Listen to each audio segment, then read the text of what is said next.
दोस्तों नमस्कार। आज हम मौजूद हैं डॉक्टर पवन सक्सेना के पास, जो बरेली की बहुत नामचीन शख्सियत हैं और करीब 2 दशक पत्रकारिता में आपने धमाल मचाया है बरेली में। सभी नेता, सभी शहर के लोग आपकी कलम के कायल हैं, आपके लेखन के कायल हैं, लेकिन बीते दिनों आपने समाजवादी पार्टी से नाता जोड़ा है, सक्रिय राजनीति में हो गए हैं, शामिल हो गए हैं। आज डॉक्टर पवन सक्सेना से कुछ खास सवालों को लेकर हम आए हैं और उन सवालों पर जानना चाहेंगे क्या बोले हैं डॉक्टर साहब। आप भी गौर से सुनिए उनकी बात, देखते रहिए गंभीर न्यूज। वरिष्ठ पत्रकार डॉक्टर पवन सक्सेना और समाजवादी नेता बरेली, क्या सीन नजर आ रहा है 22 के चुनाव को लेके? 2022 में समाजवादी पार्टी की सरकार बनने जा रही है।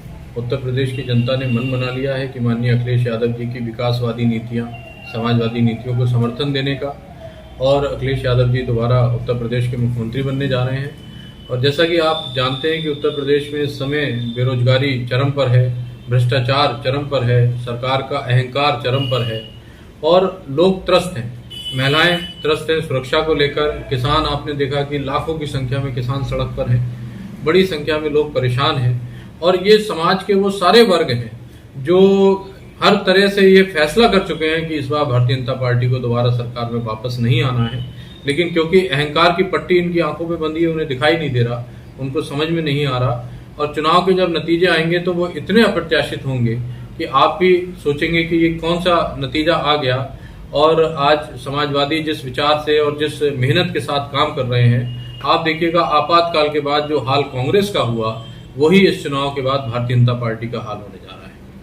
कोरोना संक्रमण काल में योगी सरकार ने बहुत अच्छे बंदोबस्त किए, खुद योगी बरेली पहुंचे थे और तमाम तरीके के निर्देश देकर इसका अमल हुआ और कोरोना पर अंकुश भी लगा। क्या आप मानते हैं इसमें? देखिए, मैं आपसे जैसे कह रहा हूं कि इतना कठिन समय मानवता के सामने शायद ही आया हो।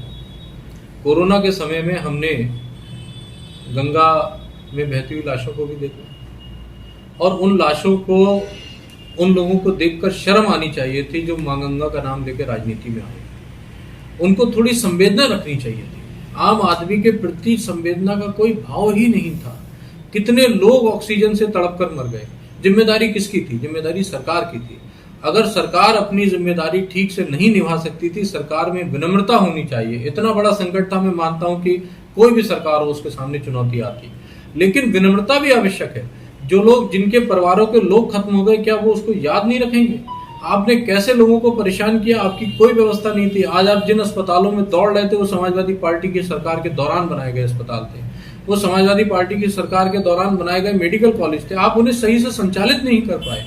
अरे संचालित नहीं कर सकते थे, आपके अंदर कैपेबिलिटी नहीं थी, आप विनम्रता के साथ जनता से माफी मांग लेते, जनता की संवेदना में शरीक हो जाते। आपने कभी देखा कि किसी भी एक भी सत्ताधीश ने कोरोना में मरे हुए लोगों को, जान गंवाने वाले लोगों के प्रति अपनी संवेदना व्यक्त की हो? ऐसा नहीं हुआ, क्योंकि उन्हें उस आम आदमी से कोई मतलब ही नहीं। आंदोलन को किस नज़र से आप देखते हैं? कहा जा रहा है मंचों से कि चंद किसान, विपक्ष द्वारा प्रेरित किसान, प्रायोजित धरना किसानों का चल रहा। आप किस नज़र से देखते हैं किसान आंदोलन को? भारतीय जनता पार्टी की सरकार खेत के मालिक को खेत का नौकर बनाना चाहती है और उस खेत की जमीन और उस खेत की मिल्कियत उसने अपने कुछ चंद पूंजीपति दोस्तों के हवाले कर दी। अब आप अपने ही खेत में क्या काम करोगे, उससे कितने पैसे कमाओगे? जो लाखों किसान आज सड़क पर हैं, जो आंदोलित हैं, उन्हें कोई भ्रमित नहीं कर सकता। मुझसे, आपसे ज्यादा, किसी भी राजनीतिक दल से ज्यादा जमीन की बारीकियों को किसान समझते हैं। वो रात दिन अपनी मेहनत करके अपनी फसल उगाते हैं। वो हमारे अन्नदाता हैं, हमारे लिए पूज्य हैं।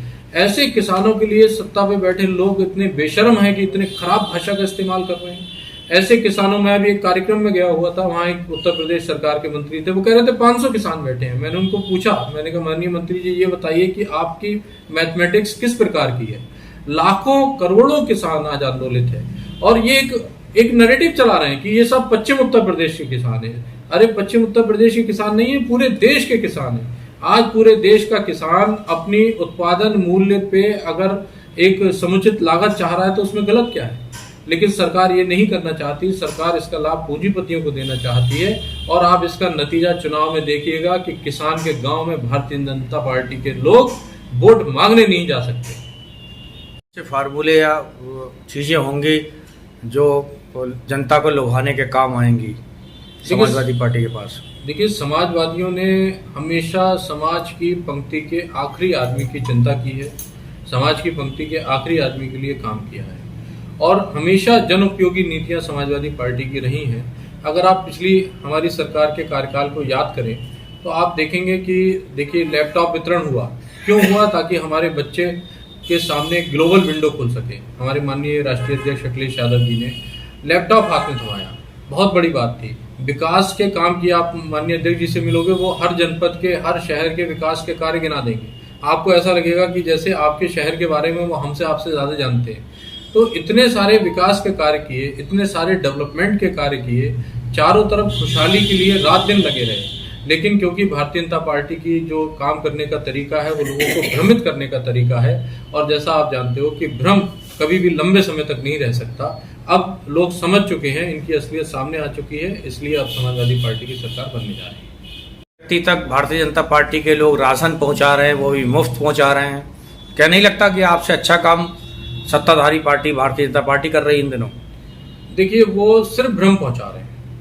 जो राशन पहुंचाने की वो बात कर रहे हैं, हम लोग वेलफेयर स्टेट में हैं, वो कोई एहसान नहीं कर रहे हैं। लेकिन जितने का राशन नहीं है उससे बड़ा महंगा झोला खरीद के वो उस झोले पे अपना प्रचार कर रहे हैं। भारतीय जनता पार्टी प्रचार की सरकार है, वो सिर्फ और सिर्फ प्रचार पर ध्यान देती है। उनका आम जन से, आम जनता की परेशानियों से कोई मतलब नहीं है। मैं आपके माध्यम से सवाल उठाना चाहता हूं कि अगर उनका आम जनता से कोई मतलब होता, आम जनता की परेशानियों से कोई मतलब होता, हमारी आज रसोई में हमारी माताएं बहनें जो काम करती हैं, आप देखिए सिलेंडर कितने पैसे का हो गया। आप देखिए कि आज हमारी थाली में से लगातार चीजें गायब होती जा रही हैं, जनता हैंड टू माउथ हो रही है। जो सामान्य आदमी काम करने अपने घर से बाहर निकलता है, वो किस तरह से अपना जीवन यापन कर रहा है। बेरोजगारी के हालात देखिए, बच्चों की हमारी उम्र बढ़ती जा रही है, उनको नौकरियां नहीं मिल रही। आपने जो चुनावी घोषणा पत्र में वादे किए, वो वादे आप भूल गए और उन वादों की जगह अब आप फर्जी आंकड़े दे रहे हैं। हमने इतने लाख रोजगार दिए, किसको दिए? कोई ऐसा कोई आप उसकी जानकारी जनता के सामने लाइए।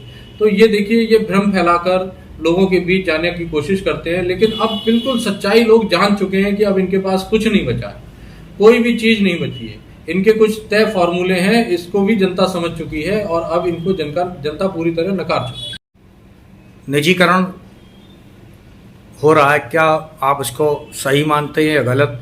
क्या नहीं लगता कि सरकारी कर्मचारी बिना रिश्वत लिए, बिना पैसा लिए काम नहीं करते, और ऐसे में निजीकरण के हवाले जब व्यवस्था आ जाएगी तो करप्शन खत्म हो जाएगा और स्मूथली और त्वरित गति से काम होगा? जैसे कि HDFC बैंक में तेजी से काम होता, सरकारी बैंकों में सुनने वाला नहीं, कोई चाय पीने चलेगा तो आधे घंटे में लौट रहा है। तो लगता नहीं निजीकरण से स्मूथ व्यवस्था और बनेगी? देखिए, विश्वास की बात है। आज भी अगर हम सामान्य जनजीवन में देखें तो हम अपने बैंक में पैसा रखते हैं, सरकारी बैंक में अपने छोटे मोटे डिपॉजिट करते हैं, वो गरीब तबके के लोग हों, मध्यम वर्ग के लोग हों, तो बैंक में वो ये मान के चलते हैं कि उनका पैसा सुरक्षित है, क्योंकि बैंक सरकारी है। हम अस्पताल में जाते हैं, सरकारी अस्पताल में जाते हैं तो इस उम्मीद के साथ में जाते हैं कि यहाँ पे हमारे पास पैसा नहीं है, हमें एक सुविधा मिल जाएगी, इलाज मिल जाएगी। निजीकरण सीमित क्षेत्र तक ठीक है, लेकिन निजीकरण पूरी तरह से थोपना, हमारी जो इंस्टीट्यूशंस बने थे उन इंस्टीट्यूशंस को खत्म करना और उन खत्म करके उसको कुछ पूंजीपतियों के हाथ में देना बहुत ही खराब है। देखिए, सारी की सारे हम अगर एकदम से ये कह देंगे कि सरकार के सिस्टम में सारे लोग खराब बैठे हैं, एक एक व्यक्ति खराब बैठा है, तो मैं इससे सहमत नहीं हूँ। हमेशा सरकार का इकबाल काम करता है। अगर गवर्नेंस में बैठे लोग मजबूती के साथ काम करें तो कोई रिश्वत नहीं ले सकता।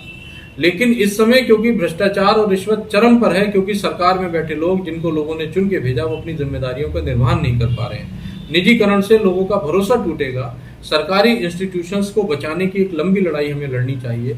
उन इंस्टीट्यूशंस को जिनको इस देश ने बनाया, किसी पार्टी ने नहीं बनाया, वो हमारे देश की संपत्ति, और देश की संपत्ति आम आदमी की संपत्ति।